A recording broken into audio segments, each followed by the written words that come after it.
Hello everybody to the 2026 Techlore browser tier list. So as promised, we did our Linux tier list not that long ago. I'll leave that as a card. This one is a little bit less nuanced. I feel like Linux is like, there's so many different use cases for different things. This one is just more like, here are my general thoughts, S through F tier. So it might be a little bit more polarizing, more opinionated, but that's okay. Let me know where you disagree or agree, and we're gonna go ahead and all get along anyway. So, I wanna start with the Brave browser. This is such a fascinating one. I wanna be very clear here. I think when I'm talking with friends and family, and they're asking me for a good browser or a good tool to start with, I think that Brave is a super good alternative to Chrome. Everybody's familiar with Chrome. They already know how it works. They're familiar with the user interface. Brave takes a lot of that and pretty much just makes it better. It adds background playback for YouTube on mobile. It has lots of genuinely useful features. It still has sync without even needing an account, period. It does it all with just random like syncing codes. It's really cool. Fully open source, fingerprint resistance out of the box. It randomizes your fingerprint across different websites. But I'd say the overall cons to Brave, in my view, I think the BAT stuff and the Brave rewards thing is quite polarizing. I have mixed feelings about it as well. As a creator, I actually really like the idea of like a de-Googled approach to like incentivizing content and contributing to content and financing creators and stuff like this. But also, I just feel like the implementation isn't my favorite thing in the world, but I like the concept. And then of course, I know there's some drama around the CEO of Brave, but I think just when I'm thinking about a person and recommending a browser to them, I do think that Brave browser for me is S or A tier. I think the only thing, and the reason why I'd put it as A tier, is I think the out-of-the-box experience is a little bit bloated and has just too much kind of crap all over the screen, especially like the cryptocurrency stuff. I actually made a clean up Brave video that I can recommend that a lot of you enjoyed. So if you want to like clean up your Brave browser, make it look super minimal, I did have a video on that. Now we move on to just regular basic Chrome. I will start with the bad of Chrome. This is owned by Google. You're going to get all of Google's new features, many of which are privacy invasive. I'd say overall, you're just putting so much faith into the Google organization when you're using this browser.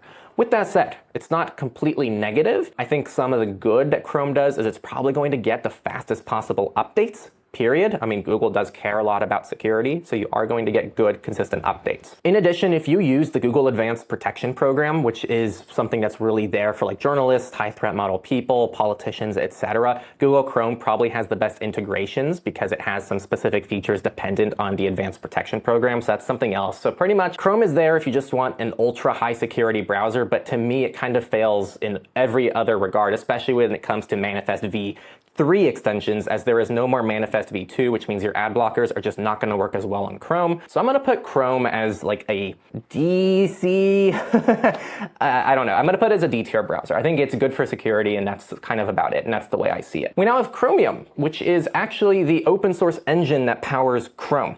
It's kind of hard to rank this because there is no, you don't just download Chromium, the open source version, like an executable, install it and start using it, and it just doesn't have Google in it. It's not that simple. There are projects that try to do this, like ungoogled Chromium, but the problem with these projects, in my opinion, is that they are still very DIY. They miss some critical features that you might find in browsers like Brave. So I think it's just going to require a lot more configuration, and it's not a very mainstream recommendation I can give to people. And last I checked, there still are no automatic updates, but if you use a package manager, of course your package manager can have automatic updates, but I don't think it's built out of the box with them. That might have changed since I last looked into them, but that's just something to think about. So I like the concept of ungoogled Chromium. It's a very interesting alternative to Chrome that's very minimal by default. So I'm going to put that as a B tier. Edge actually really bums me out to talk about. I'm not going to lie, because when Edge came out, like new Edge, this brand new Edge, I was actually quite optimistic about it, because not only did Microsoft make it based on Chromium, so it wasn't its own web engine anymore, and Chromium, I think, has a much better chance of being widely supported, of being more secure, of being more modern, but also Microsoft actually introduced a few more privacy and security features out of the box. This is all to say that I think this was actually a very promising browser when they announced it and launched it, but it's only become in-shitified, which we shouldn't be surprised by. It's Microsoft. So over time, they started baking ads into it. They started baking Copilot into it. It now has some more invasive privacy features that in some ways makes it more privacy invasive than even just stock Google Chrome. Yeah, I'm going to put it back down here as a D. It's almost an F tier for me. Okay, this is actually one thing I will give them credit for. They did make Edge cross-platform, including for Linux. So I guess that's cool. Like, they added Linux support, but please don't use Edge on Linux. I think that's crazy. All right, we now have Firefox. So Firefox is quite fascinating here. And you know what? I might have to reorganize some of these as I start doing them, because I'm realizing I don't even know Like what would I put as an S tier here? I don't really have a perfect browser, so it's hard for me to put an S tier. So I think I might leave the S tier empty and then fill it in later. But anyway, I think Firefox for me is a pretty immediate A tier, but I have issues with Firefox. Don't get me wrong, right? Like, I think that Mozilla does make some interesting decisions at times. It does have some telemetry by default. They've had some controversies, especially with like the recent AI stuff, but overall, like the AI thing now, there's a cutoff toggle, so you can kind of avoid that. I think the thing that is not appreciated about Firefox enough, even if we have issues with them, is a lot of these other browsers we enjoy, like Tor browser, like Mullvad browser that we'll talk about shortly here. They're based on all of the work that Mozilla is doing. If Mozilla didn't exist, then it would be a huge hit to the rest of the browser ecosystem. So I think, yes, like there are some things that Mozilla has done that I'm not a fan of either, but also without them, we would have, I think, a much worse web ecosystem where Google, who runs the Chromium open source project, which many other browsers are based on, would pretty much decide the reality of the internet for everybody. I think that is a horrible alternative, and so I want to do better about showcasing Mozilla and what I think they can do and kind of the role they need to fill in the community, which I think is what is actually the value that they're providing here personally. So I think Firefox out of the box is fine. I would disable some of the telemetry if you have more privacy concerns, install uBlock Origin on it. They still support Manifest v2 and will continue to, and so you can still use a full-blown ad blocker in Firefox and any kind of other Firefox forks out there, which I think is fantastic. All right, now we're gonna get into more of my hot takes, because I think there are some browsers that, you know, people like. If you like them, don't just not use them because I don't like them. And I think something like IceCat, it's just is on this list. I'm just going to put it in D right away. Now, I want to be clear with the good. It's 100% open source. It has really good philosophies. It's very transparent. These things are all fantastic. And so when I put this next to Chrome, like I know that looks bad, but this has no proprietary blobs. It has a lot of this good philosophy, strong ideological alignment with us. Great. But often falls severely behind updates. It is running very old versions of things. It can lag behind Firefox by months, sometimes years, which is a huge security risk. There's limited support for media as well because it is only like no proprietary blogs. So a lot of things that depend on proprietary blogs, like I haven't tested this myself, but I don't know if Netflix and Disney Plus and all these streaming providers would work on something like IceCat. It's also extremely niche and has, you know, a smaller team. So you're going to have to trust a small team to be able to roll out security updates, patches, and make sure you're using a properly safe browser. That's not to say I think IceCat is an unsafe browser. I think there's a lot of good things they're doing, but it is so far down on my list of an option to recommend anybody because I think it's more of a philosophical demonstration of what a browser can look like, and I think that in itself provides a ton of value, and that's why I'm glad it exists, but it's not a favorite of mine to ever recommend to people. All right, LibreWolf. Okay, LibreWolf I'm a big fan of, and I'm gonna put them in A tier right next to Firefox. LibreWolf, if you don't know, is essentially Firefox, but all of those concerns that you heard about shouldn't hopefully be there. Like they're not gonna roll out AI features. It comes with the uBlock Origin out of the box. It even comes pre-hardened out of the box, and it comes pre-hardened in a way, so it's more privacy and security respecting. That's not too extreme for people. It's a little bit more accessible, and so I actually think that it's a pretty accessible tool, and I like LibreWolf a lot. If you're looking for like your first Firefox fork alternative, I typically push people towards LibreWolf, and I'd say a very common comparison I see online is between LibreWolf and Brave. Both seem to have this idea/goal of giving you a clean, secure, private experience out of the box, pre-done for you. All right, and now we're gonna move on to Opera. Opera for me it might be our first F here. So to comment on Opera here, so they are also a Chromium-based browser, kind of like Edge, but they are from a Chinese tech company. They also were known to just have a lot of features out of the box, and so they have like a free VPN that's built in. I think it's free at least. They have an ad blocker. They have like tons of features in the sidebar. With that said though, it comes with a lot of telemetry out of the box. I think even their Android app had some trackers inside of it that didn't look too good. Also, their VPN, I believe, is a proxy extension. So yes, it functions as a VPN pretty much, but it is technically, I believe, a proxy. So I'm just not a fan. I don't know why. I would never recommend, honestly, Opera over even Edge or Chrome. So I'm going to put it in F. I think it's actually a noticeable drop below that. I have seen some people in our community who like their gaming browser. I've seen some people who like some random feature in the sidebar. So if you have a specific feature that you use Opera for, that doesn't mean you can't use it, but I'm not going to recommend it broadly. Man, Safari is just so tough to talk about because there are some genuine things in Safari that I think are really, really good. Like I think out-of-the-box protections in Safari are actually not bad. Like I think Apple does an overall decent job with privacy and security, like out of the box, and they have additional features you can implement that are quite solid. With that said, Safari is not open source, though WebKit, the web engine that runs Safari, is. If you're using an iPhone or an iPad, I can't find many reasons to use Safari over Brave. It's using WebKit underneath, but Brave is just going to give you a lot more features and give you a lot more robust ad blocking out of the box in one place with much better search engine support. Like this is my biggest issue with Safari is there's no native way to add something like Brave Search or any other search engines that aren't out of the box. Like I think DuckDuckGo is out of the box and like Ecosia or something like this, but very limited search engine options. I also think that this is a bad browser from the perspective of being an open ecosystem. Like Safari is only available on Apple devices. They got rid of their Windows version way back in the day. I remember using that on Windows at one point. But yeah, that was so long ago, discontinued. There's also some telemetry that's sent to Apple. So I would say it's C or D for me. I don't know, man. I'm gonna put it in D tier. I'm gonna put it with the others. I also just think from a browser usability perspective, I can't say I like using Safari. It's not my favorite browser. So very personal preference thing here as this whole list is. So of course, this is more for fun, but I hope you guys also learned something along the way. All right, now we have Vivaldi. Vivaldi is,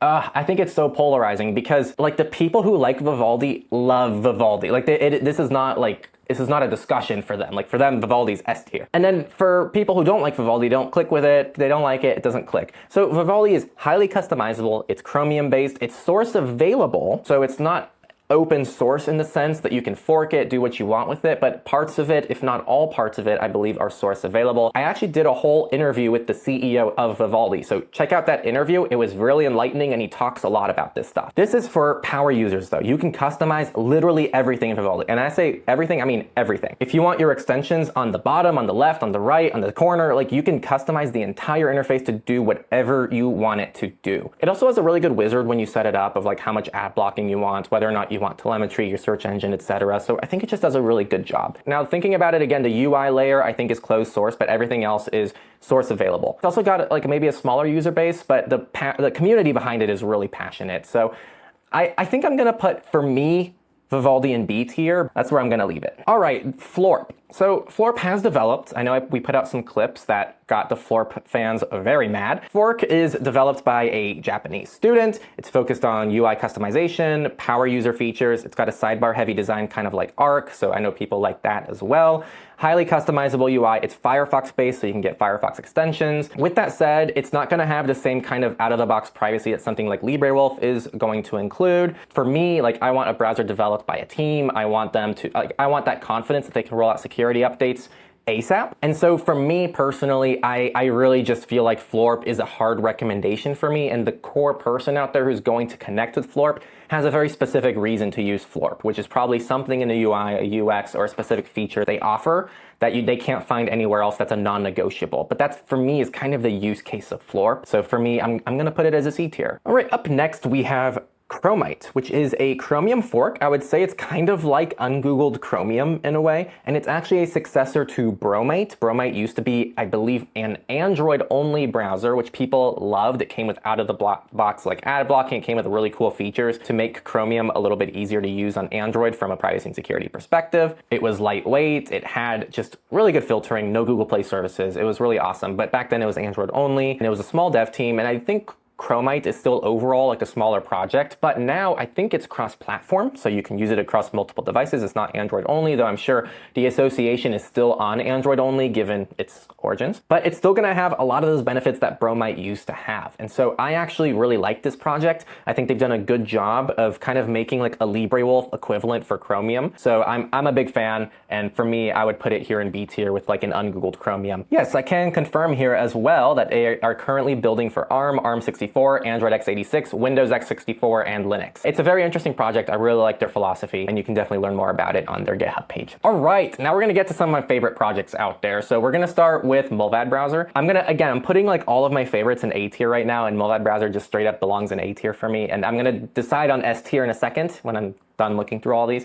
But Mullvad Browser is essentially LibreWolf, so it's like out-of-the-box Firefox based, pre-hardened, but more intense. So actually, Mullvad browser is like Tor browser, but instead of routing everything through the Tor network, which is quite slow, well, it routes through nothing by default, but it encourages you to use Mullvad's VPN. It's like a lightweight Tor browser, where it's not going to give you the same anonymity as Tor browser, it's not going to give you the same privacy, but it's overall taking a lot of what the Tor browser does and just making it run through a VPN. So it's like still a little bit more anonymous, and it tries to blend all Mullvad users in together. And especially if you're using Mullvad VPN, you're also pretty much sharing a very similar fingerprint and IP address as all other Mullvad users out there. So really cool project. I'm a huge fan. You don't have to use Mullvad VPN to still get value out of Mullvad browser. I have it installed on all my devices. But the big difference between LibreWolf and Mullvad browser that you guys need to know about, LibreWolf is more of like a day-to-day use browser in my view, whereas Mullvad browser, for example, out of the box does not save any information when you exit the browser, kind of like Tor browser. So if you log into something and you exit the browser, you're not going to be logged into it when you log in again. And I wouldn't suggest changing that because, again, it's specifically configured to blend you in with everybody else using it. So it's not really meant to be a day-to-day use browser necessarily for most people unless you're okay with those trade-offs. On that note, we also have Tor browser, and this is tough. I feel like Tor browser just is objectively the best browser you can use today from a privacy, security, anonymity perspective. This is where you want to be if you're a journalist, if you're a dissident, etc. Like, you got to be using Tor browser. But day to day, very hard to use. You're going to get captured. A lot of sites won't even let you in. They won't let you log in. It's going to be tough to use Tor browser. So I don't know, like this list, like it's not as nuanced as the Linux tier list, which makes it a little more challenging for me to rank these. I'm going to put Tor browser in the A tier because it's just a great browser, but do keep in mind the usability sacrifices. Okay, I'm gonna switch it up here because I want to go down the middle a little bit. So we have here a couple AI browsers. So we have Perplexity Comet, I believe. One of them is ChatGPT. I think it's ChatGPT Atlas and Perplexity Comet, or it's Perplexity Atlas, but I think it's ChatGPT Atlas. I'm just gonna go ahead and put these both in F tier. These are AI first browsers where the goal is for an AI to browse on behalf of you, which is just extremely dangerous right now, I would argue. Things are still very early on. We haven't really found a way to prevent prompt injection attacks in a really clear-cut way.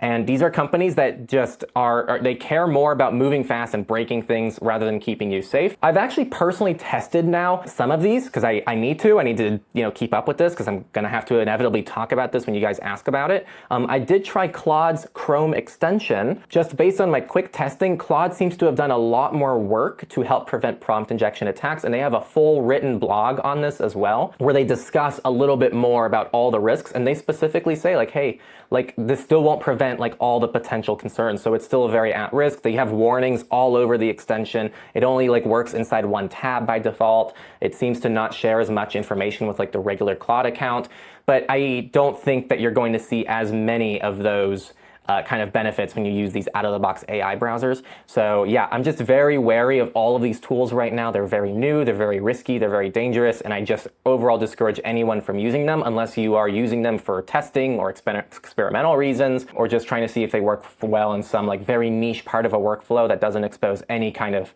potential personal information. I just can't find many good reasons to use these browsers. Maybe this will change in a year, but we will see. All right, this was probably, in my opinion, one of the most, if not the most unique browser on this list, and it's the Orion browser from the Kaji team. Kaji is this search engine. It's a premium search engine. The goal is to just have search that is not shitified anymore, like no AI stuff that dominates the search results, no ads, but it is premium, and so you're gonna have to pay for it.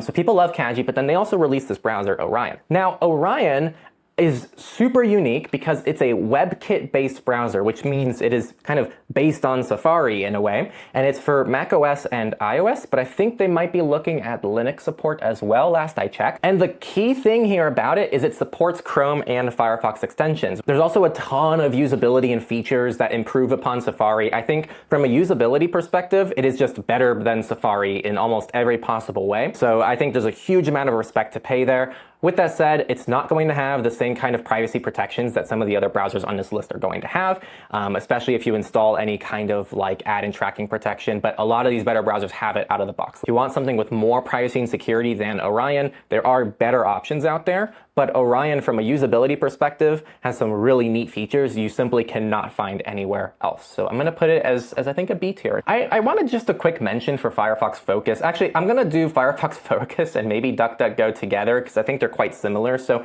the overall concept of both of these browsers, now I don't think they need to be exclusively used this way. I think both of them allow you to make them more permanent and not ephemeral. But in my view, DuckDuckGo and Firefox Focus / Firefox Clar are supposed to be more ephemeral browsers, which means you open the app on your phone, you do a quick search, and then you just close the tab and the tab's gone forever. It doesn't need to live in your browser history. Both of them also include out-of-the-box privacy and security protections to make it a little bit more private than maybe a typical browser out of the box. What I think the really key use case is for these browsers is especially for new people. If I'm talking to somebody and they use Chrome, they refuse to use an alternative to Chrome, but I can at least convince them hey, just install this Firefox app or DuckDuckGo. And if you're doing anything that requires more privacy, just do it through there instead of Chrome. So it's a little just secondary browser that anybody can utilize. DuckDuckGo is a little bit more robust though, because it integrates with DuckDuckGo's ecosystem, which includes things like email aliases. DuckDuckGo is also on desktop as well. So I'd say they're both kind of in a similar place. I'm going to put them both as C tier, I think. Doesn't mean they're bad projects, but I just think that they have a very unique use case that I think probably won't be as useful if you're using something like Brave or Firefox, etc. But I think they're more useful for people new to the world of privacy. Kind of in a similar note, actually, is Vanadium. Vanadium is Graphene OS only, so there's no cross-compatibility. It's only for those subset of users, and I think it's just a very niche tool. It has some out-of-the-box security hardening, but I think that comes with a lot of sacrifices as well. Vanadium doesn't have any kind of extensions. It's very minimal on the features. For me, I can't imagine using it for anything more than just logging into some basic accounts. So even if I was using Graphene, I would be probably using Brave or something else rather than Vanadium out of the box. I think there are better browsers that better integrate with other use cases, like more casual browsing and things like that. WaterFox is such a fascinating one. WaterFox is essentially, to me, LibreWolf. So it's like Firefox, but pre-hardened, has some good privacy and security features out of the box. It's a Firefox fork, as I just mentioned. And I would say it's just a more user-friendly alternative to LibreWolf. I don't think it's quite as hardened as LibreWolf is. And the other thing too, which is the most critical thing, is that they were acquired at some point by a company called System1, which not everybody has a lot of trust in. I think the browser has a perfectly fine track record with a long history, and the company hasn't done anything nefarious with it. So I can't actually cite anything directly wrong with this, and I think the project itself has a good reputation. So I think for me, Firefox itself, if you just want to use basic out-of-the-box Firefox, I think that's fine, and that's probably what I would do if I was just spinning up a default go-to use Firefox browser. And then from there, you have WaterFox, which is a little bit more hardened out of the box. Then you have LibreWolf browser, and then from there you have Mullvad browser, and then you have Tor browser. And I feel like that's actually kind of like a ladder. You can kind of skip wherever you want, depending on what you want from it. So I'm gonna go ahead and put WaterFox in kind of a B tier browser. It's quite interesting, and I enjoy the concept, but yeah. Okay, and now we have Zen browser. It's a Firefox fork, so it's Firefox based, it's completely open source. I think this is the browser in the last year, because I think if I was to make this video a year ago, my opinions on almost every browser on this list would be pretty much the same. But Zen browser is the one browser on this list that I think I've changed my views on dramatically. For context here, just a few months ago, we were still managing surveillance report as its own channel, as its own identity with Nate from the New Oil. I was still doing marketing for Cake. And then I also was, of course, still managing Techlore. So there was all this stuff going on all the time. And each thing, there's a Twitter account for all three of these things. There's a Mastodon account for all three of these things. And I was literally starting to lose my mind because there was so much stuff to keep up with. And I was trying to find a workflow where I can just open a piece of software, click around to just check everything, and then close the software instead of having to use an account switcher for each account, if this makes sense. And I finally discovered that this was the best use case that Zen browser could fulfill. Because in Zen browser, you have essentially profiles set up inside of workspaces. So I can just kind of Arc browser, you just swipe between them. And then I already have my pinned tabs, and then I just click each pinned tab. And then that's it. And then I had a few accounts that had to be shared across all three of them, which can be kept as an essential tab. And I realized that Zen browser just had this amazing use case when you have to juggle all these different things. it's no longer much of a use case. I actually uninstalled Zen Browser because now surveillance support's back under the Techlore umbrella, and also I no longer am working at Cake. And so now it's just Techlore stuff, and it's really easy to just check up on Techlore stuff now, so I don't really have that use case anymore. But I discovered through all of this the power of something like Zen Browser and why people like Arc so much. It has a beautiful UI, it is quite customizable, it's got the Arc style sidebar like I just mentioned about, it's got vertical tabs, it's got a very clean, minimal design, very little if not no telemetry, blocks, I think it blocks some trackers out of the box, but either way it's Firefox based, so just install uBlock Origin or AdGuard or Ghostery, whatever ad blocker you want to use inside of that browser. I'd say the overall cons, it's still quite new, so I did stumble on a lot of bugs and just random breakage. Stability is still kind of not proven yet for me, and it's not really a privacy security browser. It's not going to do any kind of like pre-hardening or anything like that. But I do think for any of you out there who just want like an open source Firefox based like beautiful browser that's very usable, this has really become a favorite in like even my personal life, and it makes me inclined to put it in A tiers. And now I'm gonna go ahead and try to finalize this a little bit. So I think I am going to go ahead and put Brave as an S tier browser. Brave has been my default browser now for, I mean, crap, like 5 years. Like it has just been so reliable, rock solid on all devices that I own. It's just always something I can spin up. I can use Brave Sync, then I have everything on the new device, and I've just absolutely loved Brave. From there, I would also say I just have a huge soft spot for the Mullvad browser. I think it's actually a very niche browser. I don't think many people would enjoy using a Mullvad browser, but I think that there was just so much time and attention put into the privacy and security hardening, and the fact that they officially partnered with the Tor project, just like they didn't have to do any of this, and I feel like the Mullvad team just really knocked it out of the park with Mullvad browser. And I'm gonna do it just because I can be controversial. I'm gonna put Zen Browser in S tier. I'm doing it because I think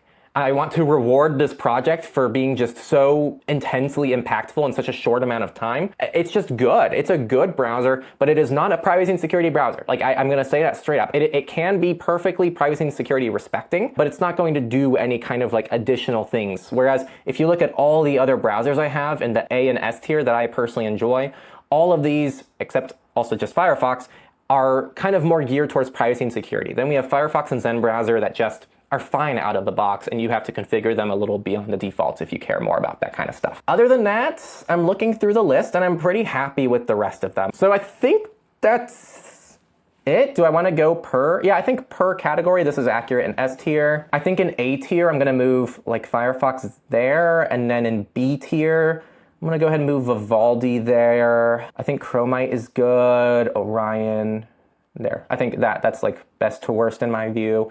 And then I think I'm gonna do this. Then in this one, I am gonna put Chrome, Safari, Edge, and IceCat. And then on the bottom, I'm pretty happy with this. So that is it. I've locked it in. We still have 2 more tier lists to make, one of which is a VPN tier list, and the other one is a, I believe, search engine tier list. So we will be making those very shortly, and if you like this kind of stuff, stay subscribed, and I hope that you guys enjoy the content, and let me know where you disagree. It's totally cool if you disagree with me. I'd love to hear what you guys think. Maybe I missed the browser completely. I know there's like a bajillion browsers out there nowadays. Other than that, if you like this kind of content, you can support us down below by becoming a Techlorian. We have a private Signal group for you all to join, and I just want to thank you all for being here and tuning into this kind of content. It's a lot of fun to make, and I like these tier lists a lot. So thank you all for being here, and I'll see you next time on Techlore.